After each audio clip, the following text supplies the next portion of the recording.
안녕하세요, 박분찬입니다. 지금 인플레이션을 잡겠다고 미국발 무자비한 금리 인상 속에서 전 세계가 극심한 고통 속에 있는 상황입니다. 우리나라 부동산도 예외는 아니죠. 그런데 과거를 돌아보면 다 망한다, 죽는다 그런 여론이 형성될 때가 대체로 좋은 기회였다라는 점은 다들 알고 계실 겁니다. 물론 지금 이 시점이 그런 때이냐 이걸 논하자는 건 아니고요. 다만 대한민국에서 부동산이 갖는 그 의미가 어떤 글로벌 국가보다도 높으면 높지 결코 낮지 않다라는 점이죠. 국민 전체 자산의 70% 이상이 부동산에 담겨진 나라, 결국 부동산이 전부인 나라, 바로 대한민국이죠. 글로벌적인 정세는 어쩔 수 없겠지만 정부 자체적으로 분명한 정책을 작동시킬 만한 소지가 매우 높은 상황인 것 같습니다. 오늘은 이처럼 부동산 폭망기 속에서도 주목할 부동산 세 가지를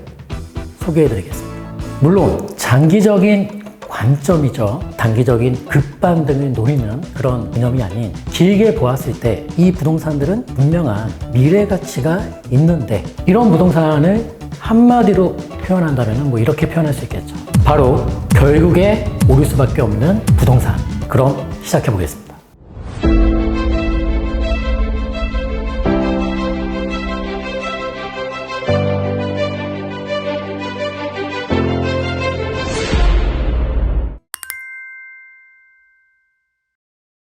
부동산 폭망기 속에서도 주목할 부동산 그 첫 번째는 바로 서울 1급지 토지거래 허가구역 내 아파트예요. 서울의 토지거래 허가구역으로 묶인 곳이 상당히 많이 있습니다. 공공재개발, 신속통합 재개발, 이런 노후주택가의 신규 개발지 지정에 의한 토지거래 허가구역 말고 오늘 강조해드릴 토지거래 허가구역에 있는 부동산은 1급지 내에 있는 아파트입니다. 좀 더 구체적으로 정리한다면 토지거래 허가구역 내에 있는 1급지 재건축 아파트. 이 부동산들은 최소한 세 가지의 이슈와 개념이 응축된 상태라고 볼 수 있겠습니다. 일단은 토지거래 허가구역이잖아요. 갭투자, 즉 전세나 월세를 활용해서 집을 매수할 수가 없는 거죠. 오로지 실거주 목적으로만 매수할 수 있는 거죠. 그런데 대부분 1급지이기 때문에 15억 원이 넘습니다. 그러면 대출도 아예 나오지가 않죠. 즉 대출도 불가하고 전세를 끼고 살 수도 없으니 매매 금액 전액을 현금으로 조달할 수 있는 사람만 살 수 있게 된다는 뜻이죠. 그러다 보니까 토지거래 허가구역으로 묶인 이 단지나 이런 지역들은 일반적인 부동산들보다는 가격이 상당히 많이 눌려 있습니다. 예를 들어서 대치동에 있는 모 단지 20평대 아파트의 경우에는 매매가와 전세가 차이가 7억 원밖에 차이가 나지 않습니다. 사실 갭 7억 원은 강남이 아닌 지역에도 상당히 많아요. 그런데 강남 한복판 노른자에 있는 대치동의 아파트가 갭이 7억이라는 말이죠. 이건 엄청나게 적은 겁니다. 하지만 갭으로 살 수가 없죠. 왜? 토지거래 허가구역이기 때문에 전세를 활용해서 매수할 수 없는 거죠. 이것은 일종의 강제로 만들어진 시세 왜곡이라고 생각됩니다. 그런데 재미나게도 정부에서 25억 원 초과 아파트에 대한 대출을 풀겠다고 나섰습니다. 그리고 풀릴 수밖에 없는 상황이라는 점은 수차례 영상을 통해서 강조를 해드렸죠. 일단 하나의 큰 허들이 사라지겠네요. 그리고 지금 현재 1급지 토지거래 허가구역들을 보면 압구정, 청담, 삼성, 대치, 잠실, 여의도, 목동 이들 지역들의 특이점이 있거든요. 특이점이 뭔 것 같아요? 비싸죠. 또 다른 특이점은 이 지역들은 재건축 단지들이 몰려 있다라는 특징이 있습니다. 저는 이 재건축 관련해서 굉장히 많은 규제가 완화될 거라고 보고 있는데요. 일단 정부가 올해를 넘기기 전에 재건축 안전진단 규제 완화책을 발표하겠다고 언급을 했고 재건축이 활발하게 진행될 경제 여건 상황은 아니지만 최소한 이 안전진단 완화로 인해서 재건축을 새롭게 추진하고자 하는 단지들은 분명히 늘어나겠죠. 그리고 이 부분이 시장에 일정 부분 영향을 미치지 않을 수는 없다는 점입니다. 물론 더 많은 재건축 완화를 기다리면서 사업 추진을 보류하는 곳들도 있겠습니다만은 첫 걸음마를 떼는 단지들의 경우에는 어차피 갈 길이 멀기 때문에 지금 여건이 좋지 않더라도 첫 발을 내딛는 재건축 스타트를 진행할 소지가 매우 높다고 보는 것입니다. 그리고 그것이 시장에 영향을 미칠 거라고 보는 것이고, 그렇다면 토지거래 허가구역은 언제 풀릴까요? 풀릴 수는 있는 걸까요? 이 부분에 대해서 한 번쯤 생각할 필요가 있을 것 같습니다. 압구정, 목동, 여의도가 내년 4월 26일까지 일단 묶여있는 상태고, 청담동, 삼성동, 대치동, 잠실이 내년 6월 달까지 묶여져 있는 상태인데요. 저는 결국 이 토지거래 허가로 묶인 지역들이 풀릴 거라고 봅니다. 아니, 풀릴 수밖에 없다고 봅니다. 왜냐? 부동산 거래 활성화의 목적 때문이죠. 이 부분에 대해서는 기존 영상을 통해서 또 다뤄드린 적이 있으니까 그 영상을 한번 참고해 보시면 좋겠습니다. 일단 최대한 간단히 설명드릴게요. 지금 정부가 발표할 모든 정책은, 본질적인 정책의 명분은 거래 활성화입니다. 물론 거래 활성화라는 단어를 직설적으로 표현하진 않겠지만 말이죠. 이러한 정책의 어떤 큰 방향성이 형성되어 있는 상태이기 때문에 거래를 가로막는 이런 토지거래 허가제도 같은 제도들은 지속적으로 유지될 수가 없는 정책이라는 것입니다. 그리고 만약에 이 1급지 토지거래 허가구역 전체가 풀리진 않더라도 아마도 이 잠실이나 대치, 삼성, 청담, 즉 2020년도에 묶어서 장기간 허가제도를 지금 적용받고 있는 지역들은 최소한 내년도에는 풀리지 않을까, 연장 없이 이렇게 전망을 해봅니다. 따라서 이 1급지 토지거래 허가구역 내의 재건축 아파트의 경우에는 토지거래 허가구역이 풀리면서 15억 대출 규제가 풀리면서 재건축 규제가 완화되면서 최소한 이 세 가지 이슈가 응축되면서 그 시점에 미국발 금리 인상이 어느 정도의 변동성이 대폭적으로 줄어드는 그 시점이 만나게 된다면 가장 먼저 반응을 보일 부동산이라는 점을 숙지해 두시면 되겠습니다.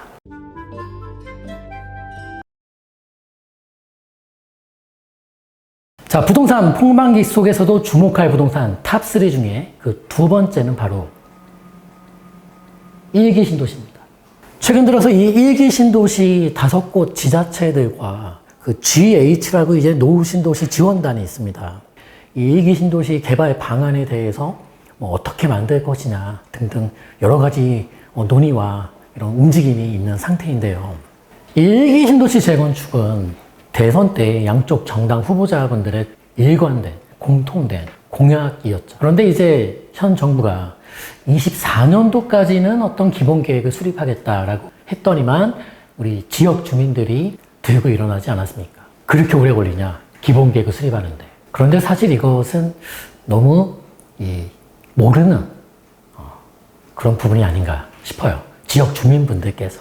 원칙대로라면 국토부가 이 일기 신도시의 어떤 개발의 기본 방침을 세워야 되고, 이를 토대로 각 지자체들이 일기 신도시 정비 기본 계획을 또 수립해야 되는데, 이대로 가면은 약 한 4년에서 3년 정도는 그냥 시간이 흘러갈 수밖에 없는 상태인데, 여론이 이렇다 보니까 일단은 이 두 가지 절차를 정부에서는 동시에 진행시켜서 2년 이내에는 일기 신도시 기본 방침과 또 정비 기본 계획까지 수립을 마치겠다 발표를 했습니다. 사실 이것은 어떤 정책도 아니고 대선 공약, 즉 말뿐이었던 거기 때문에 상당히 많은 시간이 이제 소요될 수밖에 없는 것인데, 해당 지역 주민들의 입장에서는 중요치 않다 보니까 무조건 빨리 해라 이런 쪽으로 흘러가는 것 같아요.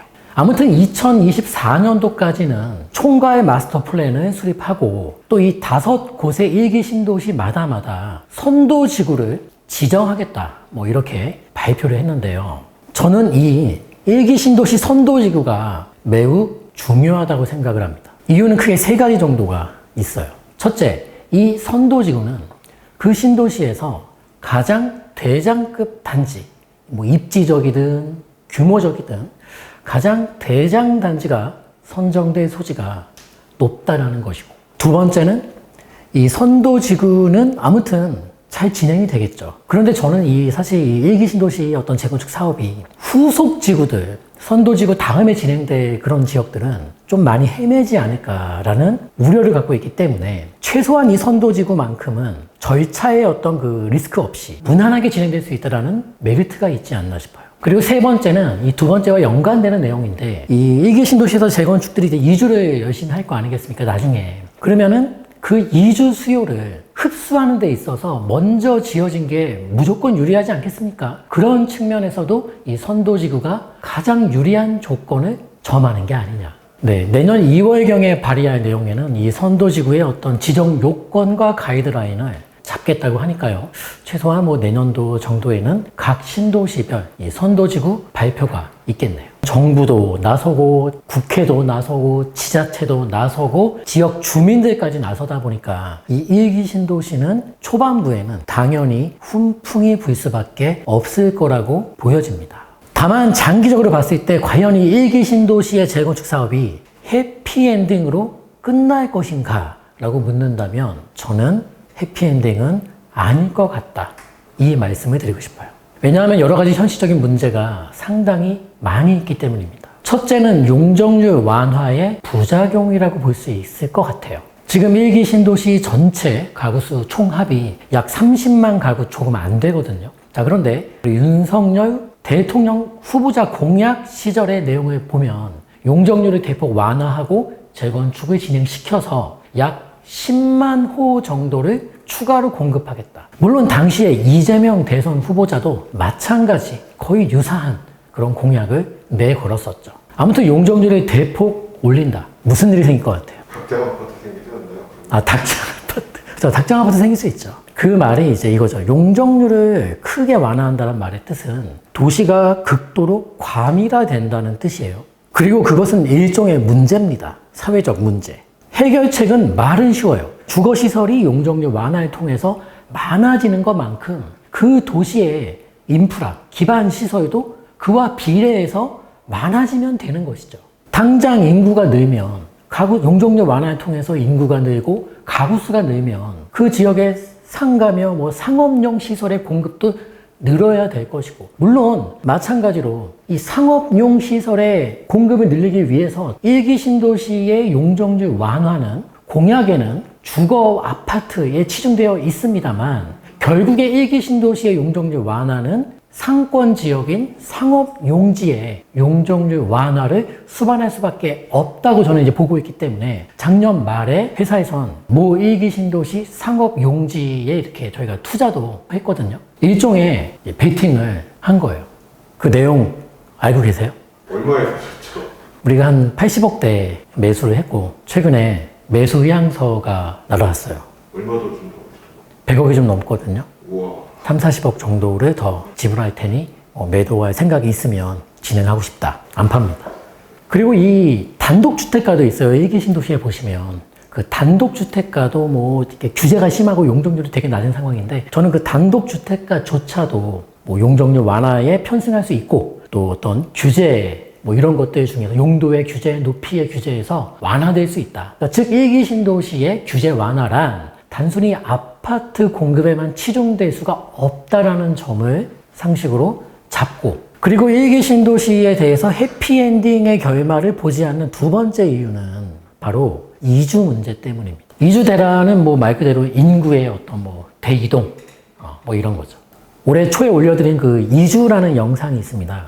그 영상 못 보신 분들은 꼭 참고해 보시면 좋겠습니다. 이주 대란은 불가피한데요. 굉장히 많은 단지들이 이주를 해야 되지 않겠습니까? 재건축을 하기 위해서는. 그런데 이 이주 대란의 여파도 교육 열의가 강한 지역일수록 극심할 거로 보여집니다. 당연한 결과죠. 뭐 상식적으로 1기 신도시 중에서는 분당이 교육열도 가장 강하기 때문에 이 이주의 가장 큰 문제가 벌어질 곳이 아닌가 싶은데요.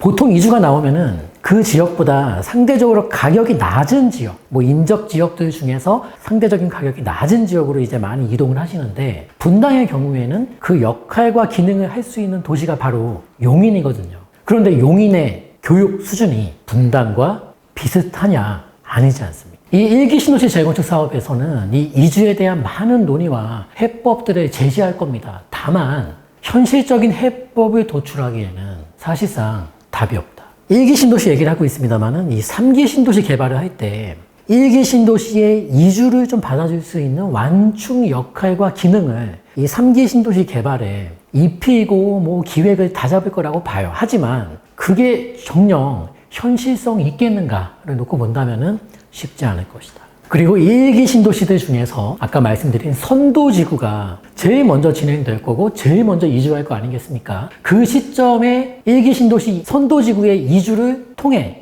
이주 대란이 벌어지는 걸 눈으로 확인하게 된다면 후속 단지들의 이주 절차를 크게 지연시키거나 멈추게 되는 그런 변수가 충분히 작용할 수 있다. 정리를 해보면 이 1기 신도시는 초반부에는 이슈를 탈 수밖에 없는 상황이다. 정부, 국회, 지자체, 지역 주민들까지 다 나서고 있는 상황이다 보니까 바람은 타겠습니다만은 장기적으로 봤을 때 정말로 안정적이고 성공적인 이주의 문제를 풀면서 10만 호의 추가 주택 공급을 일궈낼 수 있을 것인가 상당히 부정적으로 보여진다라는 것입니다.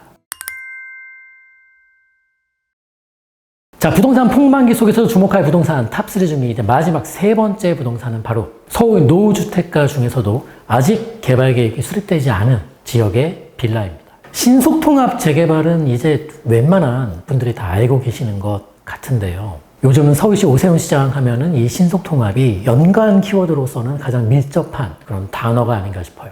참고로 이 서울 노후주택가 빌라에 대해서는 제가 후속적으로 또 별도의 영상을 촬영해서 여러분들에게 좀 더 깊숙하고 지역도 좀 언급할 수 있는 그런 영상을 찍어 올려드릴 테니까 오늘은 좀 짧고 굵게 임팩트 있는 얘기만 하겠습니다. 설명을 하고 제가 결론을 드릴까요? 아니면은 결론부터 말하고 설명해줘요?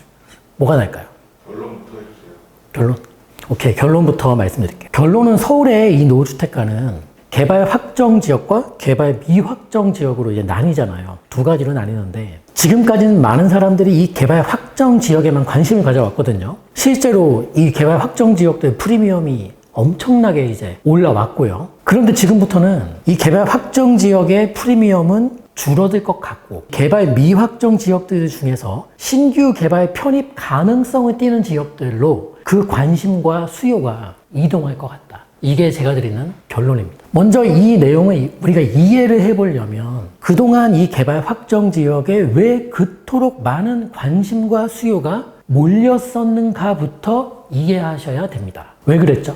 박원순 서울시장 10년 체제 하에서 개발 확정 지역들 중에 대다수를 무산시키거나 해제시키면서 개발지에서 빼버리고 신규 개발 지정은 하지 않았죠. 이것을 무려 10년간 하지 않았습니다. 그러면서 많았던 기존 개발지들은 급감하게 되고 급감하고 살아남은 개발지들은 희소성이라는 큰 프리미엄을 얻을 수 있게 됐던 것이죠. 그런데 이제 오세훈 서울시장으로 바뀌고 나서 그 첫 번째 정책이 뭡니까? 신속통합 재개발. 해제나 무산을 막고 중단했던 신규 개발지 발표를 신속하게 가속화시키겠다. 이 말의 뜻은 기존 개발구역, 개발 확정 지역들의 희소성이 줄어들게 된다는 것이고 많은 사람들이 신규 개발지에 좀 더 관심을 갖게 될 수밖에 없다라는 의미입니다.